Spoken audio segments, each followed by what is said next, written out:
தமிழினத்தின் தனிப்பெரும் அடையாளமாக திகழ்கிறது தஞ்சை பெருவுடையார் கோயில். பெரிய கோயில் என்று அழைக்கப்படும் தஞ்சை பெருவுடையார் கோயிலை எழுப்பிய சோழ பேரரசன் ராஜராஜனின் ஆட்சி, நிர்வாகத்திறன், இராணுவ வலிமை, கலை, கட்டுமானம் என்று அனைத்துக்கும் சாட்சியாக நிற்கிறது. சுல்தானின் தாக்குதல்கள், மாலிக்குகளின் படையெடுப்புகள், மேலை நாட்டினரின் பீரங்கிகள், இயற்கை சீற்றங்களான இடி, மின்னல், நிலநடுக்கம் ஆகியவற்றை கடந்து 1000 ஆண்டுகளுக்கும் மேலாய் கம்பீரமாய் நிற்கிறது பெருவுடையார் கோயில்.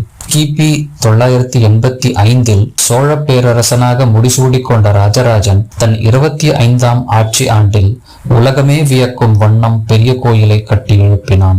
ராஜராஜன் காலத்தில் இக்கோயில் ராஜராஜேஸ்வரம் என்று அழைக்கப்பட்டது. அதன் பிறகு பெருவுடையார் கோயில், பெரிய கோயில், பிரகதீஸ்வரர் ஆலயம் என்று பல்வேறு பெயர்களால் அழைக்கப்பட்டிருக்கிறது. கிபி 1003 1004 கட்டத் தொடங்கிய பெரிய கோயில் கிபி 1010 கட்டி முடிக்கப்பட்டது. இதை சுமார் 7 ஆண்டுகளில் கட்டி முடிக்கப்பட்ட பிரம்மாண்டத்தின் உச்சம் என்று சொல்கிறார்கள் வரலாற்று ஆய்வாளர்கள். முழுவதும் கற்களால் ஆன பெரிய கோயிலின் எடை சுமார் 1,40,000 டன் என்கிறார்கள் கட்டிடக்கலை நிபுணர்கள். 216 அடி உயரம் கொண்ட கோயிலின் அஸ்திவாரம் வெறும் 5 அடி மட்டுமே என்பது குறிப்பிடத்தக்கது. கூம்பை தலைகீழாக கவிழ்த்து வைத்த அமைப்பில் பெரிய கோயிலின் 216 அடி உயர விமானம் எழுப்பப்பட்டிருக்கிறது. பலகை கற்களை ஒன்றன் மீது ஒன்றாக இலகு பிணைப்பு, அதாவது லூஸ் ஜாயிண்ட் மூலம் அடுக்கப்பட்டிருக்கிறது. பெரிய கோயிலில் உள்ள சிற்பங்கள் அனைத்துமே கற்களால் ஆனவை. எங்குமே சுதை சிற்பங்கள் பயன்படுத்தவில்லை. விமானத்தின் உச்சியில் கலசத்துக்கு கீழே சிகரம் போன்று இருக்கும் கல் 8 இணைப்புகளால் ஆனது. இதற்கு பெயர் பிரம்மாந்திரக்கல். இதன் எடை சுமார் 40 டன். அதற்கு கீழே இருக்கும் பலகையின் எடை சுமார் 40 டன். அந்த பலகையில் 8 நந்திகள் வீற்றிருக்கின்றன. அவற்றின் மொத்த எடை சுமார் 40 டன். இந்த 120 டன் எடைதான் ஒட்டுமொத்த கோயில் கோபுரத்தையும் ஒரே புள்ளியில் அழுத்தி பிடித்து புவியீர்ப்பு சக்தி மூலம் தாங்கி நிற்கிறது. கோயில் அமைந்துள்ள இடம் சுக்கான் பாறையாகும். இந்த இடத்தில் குழி தோண்டி மணலை நிரப்பி அதன் மீது கோயில் எழுப்பி இருக்கிறார்கள். பூகம்பம் ஏற்படும் போது மணல் அசைந்து கொடுக்க கோவில் எந்தவித சேதமும் இல்லாமல் அப்படியே நிலைத்து நிற்கும். கிட்டத்தட்ட தஞ்சாவூர் தலையாட்டி பொம்மையை போன்றதுதான். அதனால்தான் இதை ஆர்கிடெக்சரல் மார்வல் என்கிறார்கள் வல்லுநர்கள். பாண்டிய குலாசனி வளநாட்டு தஞ்சாவூர் கூற்றத்து தஞ்சாவூர் நாம் எடுப்பித்த திருக்கற்றளி ஸ்ரீ ராஜராஜேஸ்வரம் என்று கோயிலில் பொறித்து வைத்திருக்கிறார் ராஜராஜன். இத்துடன் கோயில் கட்டுமானத்தில் யார் யாருக்கு பங்களிப்பு உண்டு என்ற தகவல்களையும் அப்படியே கல்வெட்டில் பொறிக்கச் செய்து கோயிலை ஒரு ஆவண காப்பகமாக உருவாக்கி உள்ளனர். கோபுர தரிசனம் கோடி புண்ணியம் என்பது நம் முன்னோர்கள் வாக்கு. பெரிய கோயிலின் விமானம் முழுவதும் ராஜராஜன் காலத்தில் பொன் தகடுகளால் வேயப்பட்டு பொலிவுடன் காணப்பட்டது. இது பற்றிய தகவல் ராஜராஜேஸ்வரமுடையார் ஸ்ரீ விமானம் பொன்மேய்வித்தான் ராஜராஜ என்று குறிப்பிடப்படும் கல்வெட்டு கோயிலில் சிதைந்த நிலையில் காணப்படுகிறது. பிற்காலத்தில் இவை முகலாயர்களாலும் சுல்தான்களாலும் கொள்ளையடிக்கப்பட்டன. கோவிலுக்கு 3 வாசல்கள் உண்டு. ராஜராஜன் திருவாயில், கேரளாந்தகன் திருவாயில், திருவணுக்கன் திருவாயில் என்பனவே அவ்வாயில்களின் பெயர்கள். இவ்வாயில்களின் மேல் 90 அடி உயரம் உள்ள கோபுரங்கள் அமைந்துள்ளன. அதிக அகலமும் குறைந்த உயரமும் உடையவை.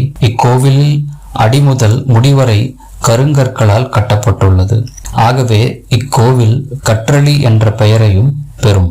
அனைத்திலும் பெருமை உற்று இருப்பதால் இதற்கு பெரிய கோவில் என்றே பெயர் நிலைத்துவிட்டது. இப்பெரிய கோவிலில் சிற்ப வேலைப்பாடுகளையும் ஓவிய வேலைப்பாடுகளையும் ஒன்று சேர காணலாம். 2வது வாசலின் உட்புற காட்சி.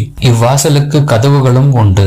வாயிலை கடந்து உள்ளே சென்றால் பரந்துபட்ட வெட்டவெளி காட்சி. இவ்வெளியின் அகலம் 220 அடிகள், நீளம் 500 அடிகள் ஆகும். இவ்வெளியை சுற்றி வந்தால் யாகசாலை, பண்டகசாலை முதலியவற்றை காணலாம். இதை தவிர இங்கு 9 கோள்கள், 108 லிங்கங்கள் ஆகியவற்றின் சிற்பங்களையும் நம்மால் காண முடிகிறது. அதேபோல் சுவரில் 64 திருவிளையாடல் சிற்பங்களும் சிறப்புடன் விளங்குகின்றன. பெருவெளியில் நந்தி மண்டபம் அமைந்துள்ளது. இம்மண்டபம் உயரமான மேடை மேல் அமைந்துள்ளது. மண்டபத்தில் பிரம்மாண்ட நந்தியின் உருவம் பொருத்தப்பட்டுள்ளது. இந்த உருவத்திற்கு உரிய கல்லை பச்சை மலையிலிருந்து கொண்டு வரப்பட்டதாக சொல்லப்படுகிறது. மேடையில் அமைந்த நந்தி பெருவுடையாரின் எதிரில் அமைந்துள்ளது. ஒரே கல்லால் செதுக்கப்பட்டுள்ளது. அக்கல் கருங்கல்லின்றி வெண்கல் அல்ல. நந்தியின் உயரம் 12 அடி, நீளம் 20 அடி, அகலம் 8.5 அடி.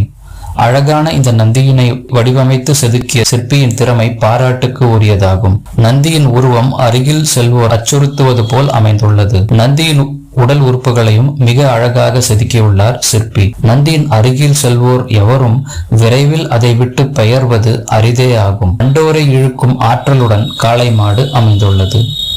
நந்தியும் அது பொருந்திய மேடையும் கோவிலுக்கே பெருமை தருகின்றன. பெருவுடையார் கோவிலின் வாயிலில் தெற்கும் வடக்குமாக படிகள் அமைந்துள்ளன. இரு பக்கங்களில் கணபதி, துர்க்கை, பைரவர், சனி பகவான் ஆகியோர் தோற்றம் அளிக்கின்றனர். வாயிற்படிக்கு அருகில் ஒரே கல்லில் செதுக்கப்பட்ட வழிகாப்பாளர்கள் சிலைகளும் உள்ளன. காவலருக்கு இருக்க வேண்டிய தோற்றத்தில் கற்சிலைகள் காணப்படுகின்றன. வழிகாப்பாளர் சிலைகளை கடந்து உள்ளே சென்றால் பல மண்டபங்கள். அவை வாத்திய மண்டபம், நர்த்தன மண்டபம், தியாகராஜர் கோவில் உள்ளடக்கிய மண்டபம், மகா மண்டபம், அர்த்த மண்டபம் என்ற பெயர்களை பெற்றுள்ளன. இம்மண்டபங்களை அடுத்து கருவறையும் உள்ளது. கருவறை பெரியதாகவும் சதுரமாகவும் அமைந்துள்ளது. இதன் உட்புறச் சுவரில் ராஜராஜன் காலத்து ஓவியங்கள் வரையப்பட்டுள்ளன. அவை இன்றைக்கும் தெளிவோடு காணப்படுகின்றன. வெளிச்சுவரில் பல்வேறு தெய்வ கோவில்கள் வரையப்பட்டுள்ளன. கருவறையில் பெருவுடையார் சிவலிங்க திருமேனியராக எழுந்தருளி உள்ளார். கருவறையில் பொருந்தியுள்ள பெருவுடையார் ஆகிய சிவலிங்கம் மிகவும் பெரியது. இது போன்ற வேறொரு பெரிய லிங்கம் என்றும் இல்லை. சக்தியை குறிக்கும் லிங்கத்தின் அடிப்பீடத்தின் சுற்றளவு 54 அடிகள், உயரம் 6 அடிகள். இதை 12 அடி என்று சொல்வோரும் உண்டு. இந்த லிங்கத்துக்கு உரிய கல்லை நர்மதை ஆற்றங்கரையில் இருந்து கொண்டு வந்ததாக கூறுகின்றனர். இந்த லிங்கம் நிலைத்து நின்ற வரலாற்றை பார்ப்போம். ராஜராஜ சோழன் எந்தவிதமான குறையும் இல்லாமல் கோயிலை கட்டி முடித்து விட்டான். கருவறையில் வைக்க வேண்டிய லிங்கத்தையும் மிகவும் சிறப்பாக சிற்பிகளை கொண்டு அமைத்து விட்டான். ஆதிசைவர்களை கொண்டு சிவலிங்கத்தை கருவறையில் வைப்பதற்காக மருந்து சாத்தி பிணித்த போது, அதாவது அதை பந்தனம் செய்த போது, சிவலிங்கத்தை கருவறையில் வைக்கும் போது அது சரியாக பொருத்தவில்லை.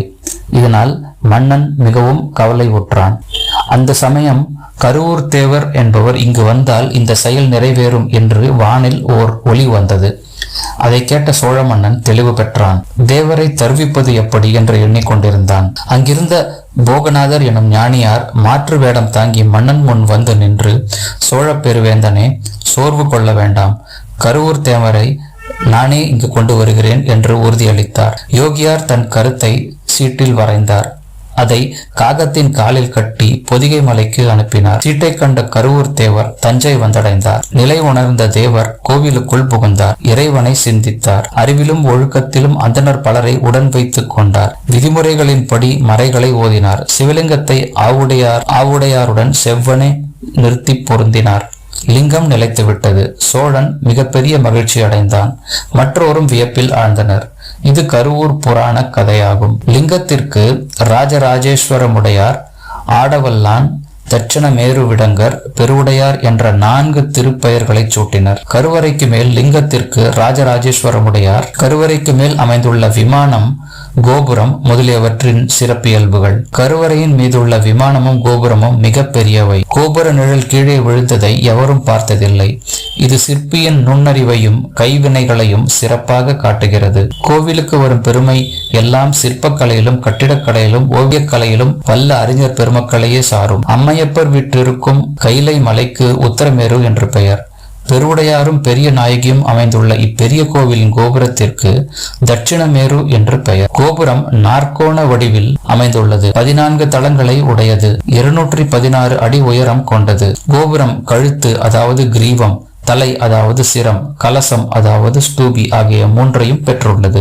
14 தளங்களும் சதுர வடிவத்தோடு மேலே செல்ல செல்ல குறுகி கொண்டே போகின்றன. தளங்களில் அறைகளும் அறை வழியாக ஏறி செல்ல வழிகளும் உள்ளன. 14 தளங்களுக்கு மேலே பிரம்மாந்திர தளம் ஒன்று உண்டு. இது ஒரே கல்லால் ஆனது. 80 டன் நிறை உடையது. இதை கோபுரத்தின் மேல் ஏற்ற நெடுந்தூரம் வரை சாரம் கட்டியதாக வரலாறு கூறுகிறது. சாரம் அமைத்த பகுதிக்கு சாரைமேடு என்ற பெயரும் நிலைத்துள்ளது. பிரம்ம மந்திரத்தின் முடிவில் கலசம் அதாவது ஸ்தூபி பொருத்தப்பட்டுள்ளது. கலசத்திற்கு பொன் தகடு வேயப்பட்டுள்ளது. தளங்களின் கழுத்தும் உச்சியும் வட்டமாகவே இருக்கின்றன. ஆனால் கலசம் மட்டுமே எண்கோண வடிவம் பெற்றுள்ளது. தமிழகத்தில் உள்ள ஆயிரக்கணக்கில் உள்ள கோபுரங்கள் அனைத்திற்கும் முதன்மையாய் நிற்பது தஞ்சை கோபுரம் ஒன்றே ஆகும். இக்கோபுரத்தை நிழல் சாயா கோபுரம் என்றும் உலகம் பாராட்டுகிறது.